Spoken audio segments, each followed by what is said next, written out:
Imagina você tá jogando um jogo de terror, bonecos gigantes perseguindo, uma fábrica abandonada cheia de segredos, experimentos bizarros, crianças sumindo e de repente descobrir que isso tudo pode ter acontecido de verdade nos anos 90. Pois é, hoje eu vou te mostrar que a história de Pop Playtime não nasceu só da imaginação de um desenvolvedor maluco. Existe uma base assustadora, escondida em fatos reais. E depois que você vê todas as provas, vai ser impossível acreditar que tudo isso é só coincidência. No jogo, a fábrica Playtime fecha misteriosamente nos anos 90, depois que todos os funcionários desaparecem sem deixar rastro. Uma empresa que era gigante, conhecida no mundo inteiro, simplesmente some do mapa. Agora segura essa informação, meu parceiro, segura, calma. Agora vamos falar da vida real. Gente, na vida real, em 1992, algo muito parecido aconteceu de verdade. Na Suécia existia uma fábrica chamada Lexaburn, que também produzia brinquedos e era extremamente popular entre as crianças da época. Do nada, assim como na história do jogo, ela fechou as portas. Motivo? Dezenas de funcionários simplesmente sumiram. Não pediram demissão, não foram vistos em outros lugares, não apareceram em novas empresas. Eles simplesmente desapareceram. E o mais estranho é que não foram 2 ou 3 funcionários, mas sim quase um andar inteiro de operários, engenheiros e até gente do escritório. Nenhuma explicação foi encontrada. As famílias procuraram desesperadas, abriram boletins de ocorrência, colaram cartazes pela rua,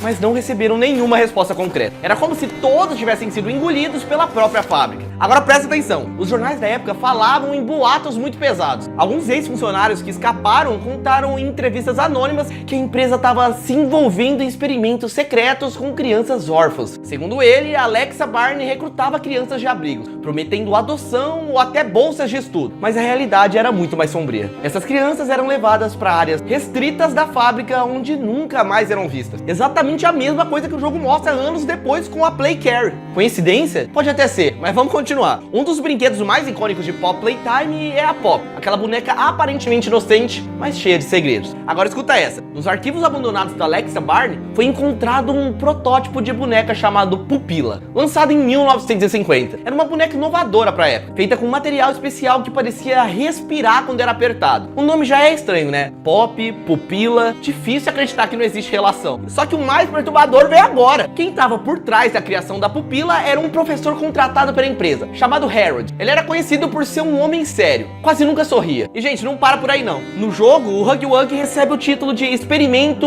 1170. Parece um número qualquer, né? Mas durante uma investigação feita em 1993, a polícia sueca teve acesso a documentos internos da Lexaburn. Entre esses documentos tinha relatórios sobre projetos confidenciais. E adivinha só? Um deles se chamava exatamente Projeto 1170. A descrição estava escrito que o objetivo era criar mascotes em tamanho real que possam interagir com crianças de forma independente. Agora você me diz que isso não é idêntico ao Huggy Wuggy, meu irmão. Um mascote gigante, interativo, mas que no fim se torna um monstro. Tá bom? O que mais? Calma aí, meu irmão. Porque agora tudo aponta para a mesma direção. Brinquedos que ganharam vida, funcionários desaparecidos, crianças usadas em experiências, boneca Pupila virando pop. É como se a Mob Games tivesse simplesmente adaptado para os videogames uma história real que muita gente tentou esconder debaixo do tapete. No capítulo 3 do jogo, a gente descobre a Play Carry, a creche da fábrica, o lugar onde várias crianças foram usadas como cobaias em experimentos bizarros. Agora segura essa. Embaixo da fábrica sueca, a Lexaburn, os investigadores realmente encontraram um espaço subterrâneo chamado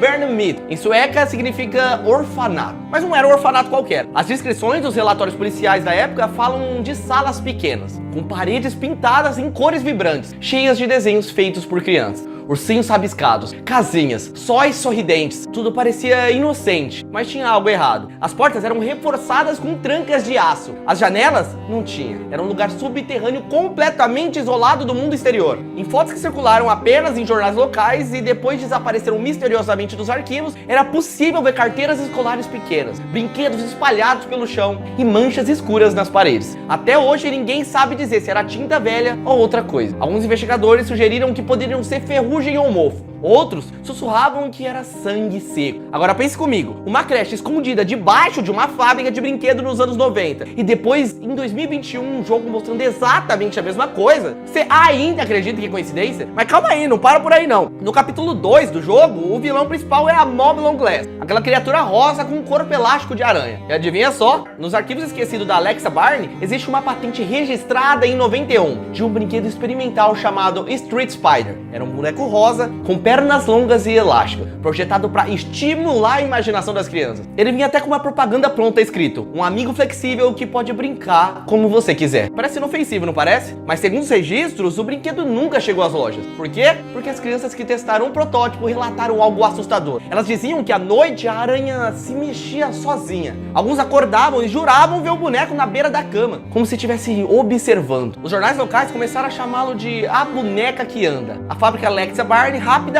recolheu todos os protótipos e abafou o caso. E de repente, décadas depois, uma aranha rosa monstruosa aparece em Pop Playtime. Coincidência de novo? Quem joga o jogo sabe do clima de tensão, meu irmão. Barulhos repentinos, passos distantes, portas rangendo. Agora imagina isso na vida real. Mas é aí que tá. E se eu te contar que em 1994, vizinhos que moravam perto da fábrica sueca relataram ouvir sons vindos do subsolo durante a madrugada. Um morador chamado Magnus Olsson, que vivia em uma casa a poucos metros do terreno, deu entrevista a um jornal de Malmö. Ele disse que por meses ouviu sons perturbadores, choros de crianças, risadas estranhas e distorcidas, e até o que parecia ser metal arranhando contra concreto. Segundo ele, era como se algo quisesse sair de lá de dentro. Quando repórteres tentaram investigar, já era tarde demais. O local tinha sido cercado pelo governo, no que alegava riscos de desabamento. Nenhum jornalista conseguiu entrar, nenhuma foto nova foi publicada. Gente, exatamente como no jogo, onde tudo tá trancado, abandonado, mas ainda ecoando os segredos do que aconteceu lá dentro. O mais assustador de tudo aconteceu em 1995.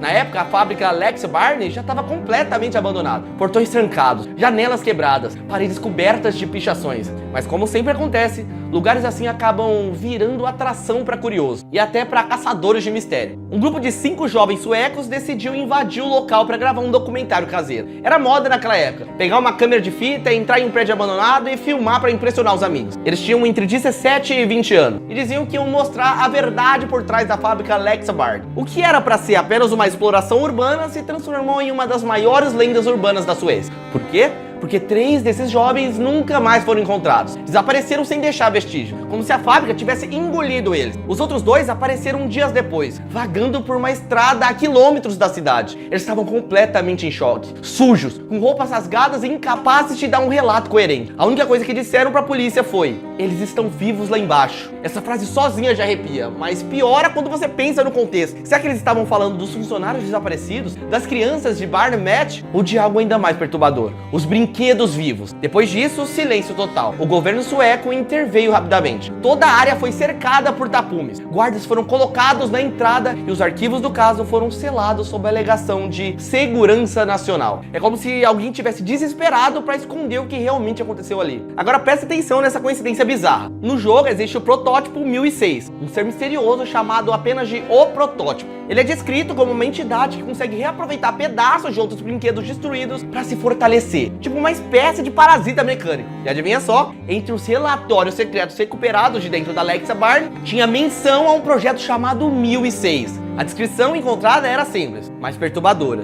Um corpo central capaz de assimilar partes de brinquedos quebrados para manter sua função ativa. Ou seja, o que no jogo parece uma ideia criativa do desenvolvedor pode, na verdade, ter sido inspirado em um experimento real. E aqui entra a dúvida: será que os 2 jovens sobreviventes não estavam falando justamente disso quando disseram eles estão vivos lá embaixo? Talvez não fossem pessoas, talvez fossem os experimentos. Agora você pode pensar: ah, mas pode ser coincidência, talvez os criadores do jogo só usaram ideias parecidas. Será? Uma fábrica de brinquedos que faliu misteriosamente nos anos 90, uma boneca de 1950 que lembra a Pop, um experimento numerado como 1170 e outro como 1006, uma creche secreta de órfãos embaixo da fábrica. É coisa demais para ser coincidência. Parece mais uma adaptação baseada em fatos reais do que só um jogo de terror. Depois de ver tudo isso, fica claro, gente, Pop Playtime não é só um jogo de terror, é praticamente um documentário disfarçado de diversão. Uma lembrança distorcida de algo que realmente aconteceu nos anos 90